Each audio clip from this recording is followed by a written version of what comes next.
La palabra debe salir del corazón, no de los distintos agregados psíquicos que llevamos dentro. Con profundo dolor me doy cuenta que cuando alguien habla,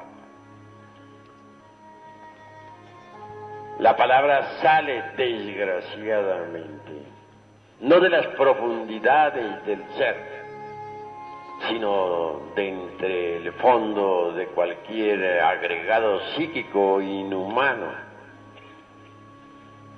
Si la palabra brotara exclusivamente de la esencia, no habría nada que objetar, sería pura, perfecta.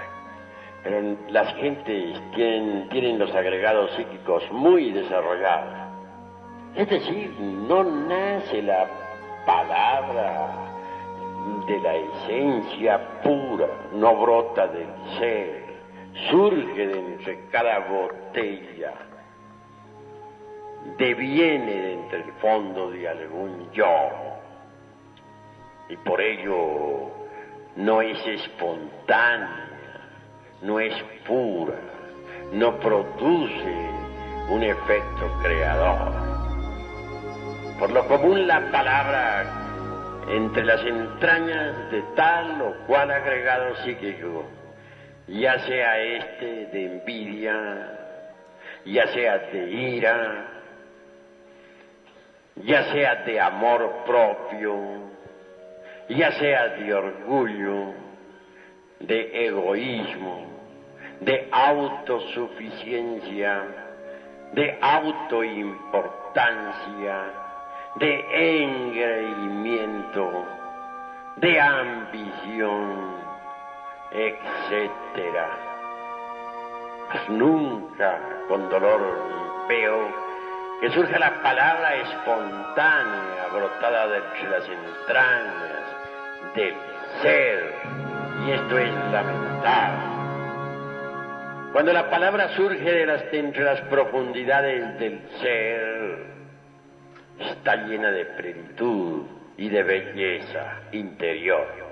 Mas cuando la palabra surge de entre las entrañas de tal o cual agregado psíquico, está condicionada por el mismo, no tiene elasticidad, no tiene ductibilidad, no goza de plenitud, no es íntegra y produce en el ambiente discordias, problemas de toda especie.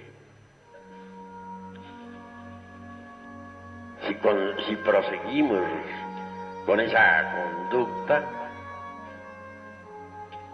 esa tendencia que tienen unos y otros hermanos a reaccionar me parece horripilante, absurda.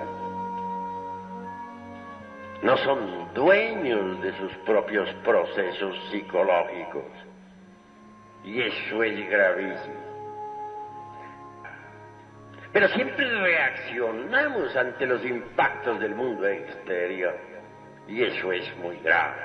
En las asambleas he visto cómo se hieren los hermanos unos a otros.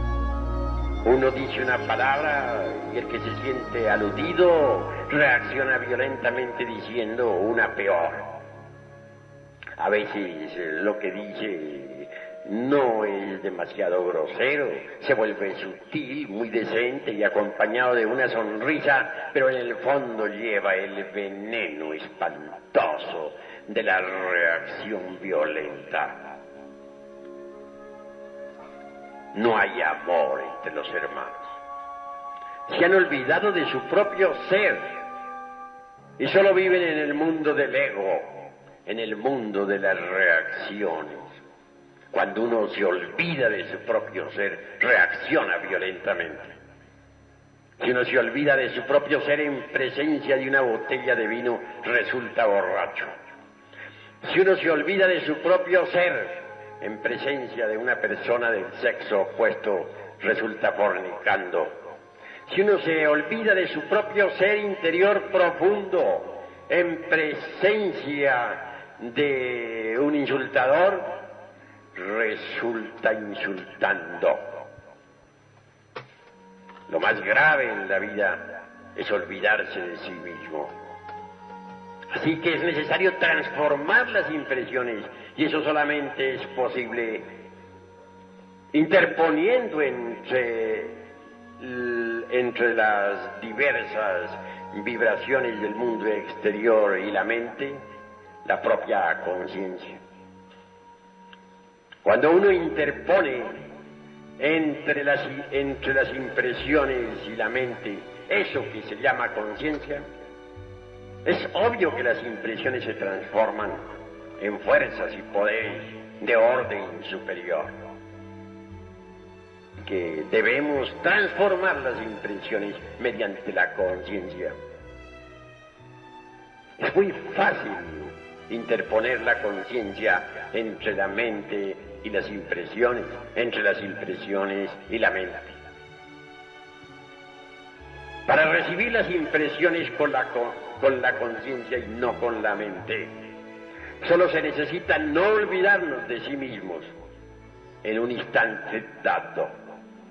Si alguien en cualquier momento nos está hiriendo con la palabra, no debemos olvidarnos de nuestro propio ser. No debemos permitir que la mente reaccione. No debemos permitir que intervenga el mí mismo, el amor propio, el orgullo, el engreimiento, etc. En esos instantes solo el ser debe estar en nosotros. Debemos estar concentrados en el ser para que sea el ser, la conciencia superlativa del ser, la que reciba las impresiones y las digiera correctamente. Así se evitan esas horripilantes reacciones que todos unos y otros tienen ante los impactos procedentes del mundo exterior. Así se transforman completamente las impresiones, y transformadas esas impresiones en fuerzas superiores nos desarrollan maravillosamente. Amigos, repito, cancelen de una vez esa horripilante tendencia que tienen a reaccionar. Si alguien dice algo, que lo diga, pero ¿por qué tiene que reaccionar su vecino? Cada cual es libre de decir lo que quiera. En cuanto a mí atañe, afirmo lo que tengo que afirmar. Y si alguien me refuta, si dice lo contrario en una plática dada sobre algún problema que tenemos, me limito a guardar silencio. Ya dije y eso es todo. ¿Por qué de querer en cuestiones privadas imponerle mi concepto a la fuerza? Eso es absurdo. Eso de querer nuestra opinión o imponer nuestra opinión a la brava no es sino el resultado de las reacciones. Es la reacción misma del ego, de la mente. Y resulta abominable ese proceder. Hasta aquí mis palabras.